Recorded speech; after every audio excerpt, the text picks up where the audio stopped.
go again. Another episode of the Outlaw of College Football. They were going to do a midday lunch time live stream, as I saw an article that came out. It almost made this just a podcast, but I just wanted to come in here and just feel things out and see how everybody's doing around lunchtime, see if we can get a crowd in here during lunch, just to check it out and just, like I said, get a general feel if this is a good time slot for people to come in and watch maybe while on their lunch. But today, as you can see in the title, we're going to talk about the Big Ten trying to rig the playoff system like they've been trying to rig everything ever since them and the Pac-12 took their ball and went home and decided to tie up the Rose Bowl for about 60 or 70 years, leading to all the other conferences having to tie up with bowls as well for 60 or 70 years. And then, we got into the BCS playoff format and on into what we have now, or not what we have now, but the 4-team playoff. Then what we have now is a 12-team playoff. The Big Ten was one of the last people to come on board, them in the Pac-12 and the Rose Bowl and their elitist attitude. But they finally came on board. I think it was around, 2002 or so, or 2003, maybe a little bit later than that. And they only did that because they were basically getting shut out of being declared national champions in either poll, because both polls at the time, the AP poll and the UPI coaches poll, were recognizing the BCS championship game, designated BCS national championship game as the national champion. So now the Big Ten, in my opinion, wants to rig this thing. I got an article I'm going to bring up in here in just a second. I think they want to rig it to the point where the SEC and the Big 12 and the ACC are all, they know that they're not going to agree to that. So the Big Ten is going to take their ball and go home again, is what I'm afraid of. I hope they don't do that, but they might. They might say, hey, look, we tried to iron this out with the other conferences, all of our Big Ten fans, but they would not do it. So we're just going to exit the NCAA and declare our own national champion, sort of like the Ivy League does on a different level. And that's what I'm afraid they might end up trying to do. That might be reaching. I might be overreacting a little bit, but it just seems like they're being disagreeable just to be disagreeable. The Pac-12, the SEC, you would normally say, well, the Big 12 and the ACC, they don't have a strong enough argument, or they don't have a strong enough conference to buck the Big Ten, and they're just saying that because they're going to get left out of a lot of playoffs spots. But the SEC is just as powerful as the Big Ten, probably more powerful, has had more success over the course of the last 40 or 50 years as far as national championships goes. And even the SEC, who would benefit from doing what the Big Ten wants, and that is getting 4 automatic qualifiers, which is horse shit, in my opinion. And I'm an SEC guy saying that. And even if I was a Big Ten guy, I would say, man, that's just not cool, man. Sure, the ACC and the Big 12 right now might be weaker conferences compared to those two, but who's to say down the road that it's not cyclical, and that maybe one day down the road those conferences become a little more competitive and a little more powerful. So the only thing to really solve it is the easiest way to solve it is the one they're not going to ever do. And the easiest way to solve all this crap is to just invite, if they go to 16 or 14 or stay at 12, invite the best 12, invite the best 14 or 16 or 24 or 32, or however many you go to, then invite those best teams. You could bring back the BCS formula. A lot of people really run that down because they felt like their teams were slighted during the BCS days. But that's only because the BCS only had 2 teams to choose from. If the BCS had been afforded the opportunity to choose 4 teams or 8 or 12 or 16, the BCS more than likely would get it right every single time. Because they were pretty close to right even when they only had 2 to choose from. Whether people want to admit that or not, they know it's true. And I just don't understand where the Big Ten is coming from.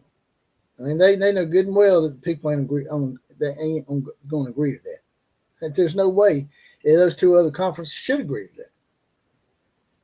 invite the best. And all this crap about best and deserving and how they're different. No, they're not. Best and deserving is just two different words spelled differently, adjectives that basically mean the same thing. If you're the best team, you should get in. If you're a better team, as ranked by the BCS formula, if you brought it back, plus you could add a human element and intermix the AP poll and the coaches poll like you used to, with the BCS formula. That way you do have the human element to offset some of the extenuating circumstances that maybe the computer polls would not take into account. So that's my spiel on it. And I'm going to go ahead and bring up an article right now on this whole thing. Let's go ahead and bring it up for y'all.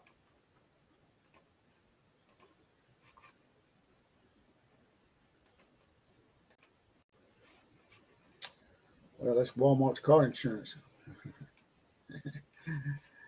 That's not exactly what I was looking for, right? Oh, here it is. Big Ten's rigged college football playoff plan shut down by the SEC. For all those people that complain about the SEC wants preferential treatment, here's a chance for the SEC to get preferential treatment, and they're not taking it. It says the Big Ten ran out of gas. The SEC drained its field. The Big Ten waged an all-out pursuit to rig the college football playoff with a stacked deck of automatic bids. It's a plan for playoff evolution stalled after facing resistance from rival conferences. The Big Ten lacks support from the SEC, which is a necessary ally to advance a 16-team playoff that would pre-assign half the bids to the Big Ten and the SEC. Which, like I said, I'm an SEC guy, but that's horseshit. SEC Commissioner Greg Sankey extinguished what little life remained for the Big Ten's auto bid-laden plan when he put his foot down last week at conference media days.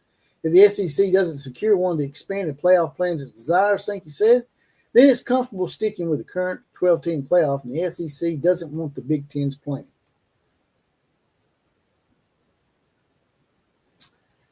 And you go on down here. It says Sankey referenced multiple playoff plans the SEC is willing to consider, notable by its submission to Big Ten's plan that would earmark 13 of 16 spots as automatic pre-assigned bids. More horseshit. He says, we're going to have a 5+7, 5+9, or a 5+11, Sankey said. The Big 12 and the ACC support the 5+11. The SEC retains interest in it as well. In the math equation, Sankey mentioned the 5 means 5 automatic bids. One each going to the 5 best conference champions. But that doesn't mean that you get a bye. They no longer have a bye for those teams because it worked out to be complete and utter crap when Arizona State and Boise State got a bye when they didn't deserve it. We'll continue to debate whether expansion beyond 12 is appropriate. The debate won't apparently include the Big Ten's favorite 4+4+2+1 blah blah blah blah plus. See how stupid that shit is? It is complete stupidity, all those numbers. It's just dumb, man. It confuses everybody, and that's what they're hoping for. And like I said, I think they're doing it on purpose so they can just exit the NCAA and form their own little league like the Ivy League. Except they're not as smart as a lot of the Ivy League schools as far as academics go. And I know they try to prop themselves up with the AAU. You got to be in the AAU to be in the Big Ten because we're smarter than everybody. No, you're not. But which would have awarded 4 automatic bids to the Big Ten, 4 more to the SEC, and 2 apiece to the ACC and the Big 12, and 1 to the next best conference champion, which would be a G5 conference, leaving 3 at-large bids. Horseshit. I said for a 5th time. It's not fair. Instead of this 4+4+2, blah, blah, blah, blah, blah, blah, plus, why don't you just have a +16 or a +12? You know, the best 12, the best 16, regardless of conference. And another thing, the SEC and the Big Ten are putting themselves in a disadvantageous position by playing conference championship games. Those need to be done away with. If you're going to go to 14 or 16 teams and expand on the playoff and play more games, these young men should not have to endure a conference championship game. No, well, how are we going to determine who the conference champion is? It's real easy. Just like the NFL, whoever has the best record in that league or division, and if it's a tie, all you got to do is go to a tiebreaker system. Might be a tie. We don't know who the champion is. Now, if you have a tiebreaker system in place, you got a tiebreaker system in place now. If two teams are tied in the SEC to decide who goes to play in the SEC championship game, which is a disadvantage. Go see Georgia last year. Their player, Carson Beck, their quarterback, the starting quarterback, got injured, and it absolutely affected the way Georgia played in the playoffs. Absolutely give Notre Dame an advantage over Georgia. If you say that didn't, you're just a SEC hater or a Georgia hater or a hater. But in the end, the Big Ten, I think, like I said, is doing this deliberate. They're doing it deliberate so they can go back to their little Rose Bowl coalition. They don't have the Pac-12 to butt buddy up with anymore because they cannibalized them. But they could always just play a championship in the Rose Bowl with the existing Big Ten, which has now consumed the Pac-12, or what used to be the Pac-12 is now the Pac-2 that's trying to get a bunch of G5 schools to become a big conference again. They better not give them their power label back. That's all I got to say on that. The Pac-2, soon to be 8, 6, 10, whatever, doesn't deserve its power label back. It's okay to add a few G5 schools like the Big 12 did. But when you add more than 80% of your conference is G5 schools, you do not deserve a power label. Now, maybe at some point later on down the road, you can revisit it and maybe decide whether they deserve to be reinstated as a power conference, but no. So the Pac-2, 12, 10, 50, 58, whatever it is going to be called, doesn't deserve to be in these talks whatsoever. Unless, of course, they get an automatic bid. But you guys and gals, drop in the comment section and let me know what you think about all this. Do you think that, let me stop this real quick.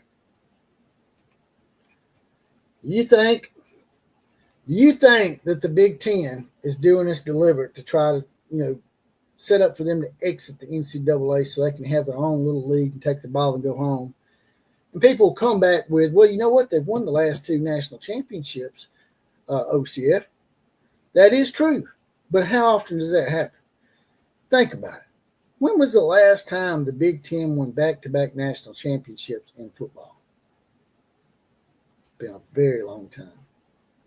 I would gander to say probably maybe never until these past 2 years.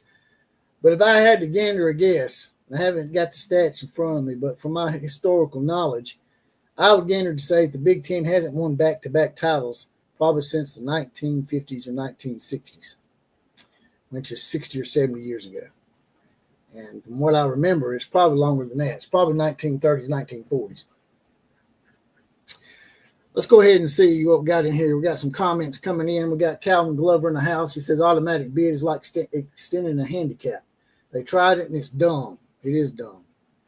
They're overthinking everything, says Calvin Glover. Yeah, they are more than just overthinking it. They're deliberately trying to make it difficult. And I just hope it's not nefarious in the fact that they're trying to have an excuse to exit the NCAA completely and just become their own version of a dumber Ivy League. Calvin Glover also chimes in with separating major conferences from the NCAA is a bad idea. It is a bad idea. But I guarantee you the Big Ten would rather do that than not have the playoff rigged for them. There's no way that you should be guaranteed 4 automatic bids. I don't care what conference you are. If you have 4 teams that are deserving and are the best, which are the same thing, so people need to quit trying to differentiate the two. If you have 4 teams that deserve to be in, they're going to get in. That's just simple as that, in my opinion. Take away that 13-member committee. They're too biased. I don't know why the Big Ten's complaining. They got in 4 teams last year. Everybody wants to bitch at the SEC and talk about how we get preferential treatment. The SEC only got 3 teams in. We had 3 teams on the outside looking in that were definitely better than SMU, and they didn't get in, and they were the best teams. And that's the way it should be. The best should get in, period. No 4 automatic bids from any conference. Hell, I'm up for even saying there's not even any automatic bids, period. If your conference champion is good enough to get in the playoff, then they'll get in. They don't need 5 automatic bids for 5 conference champions. They just don't. I can stomach that more than I can 4 automatic bids from 2 different conferences and then a couple automatic bids from the ACC and the Big 12. I can stomach the 5 automatic bids for the conference champions, although it shouldn't be in place. It should just be about who is the best. And if your conference sucks and you don't deserve to have anybody in, you just don't deserve to have anybody in. And that's all I got to say about that. If y'all don't mind, like, share, comment, and subscribe to this channel. Also, you can join the Outlaw Posse. I give a random 4 horseman shout out on the actual podcast to those in the Outlaw Posse. You get a badge. You get that random 4 horseman shout out, as well as possibly being the comment of the day. KMCA to all the other teams. Class is now officially dismissed.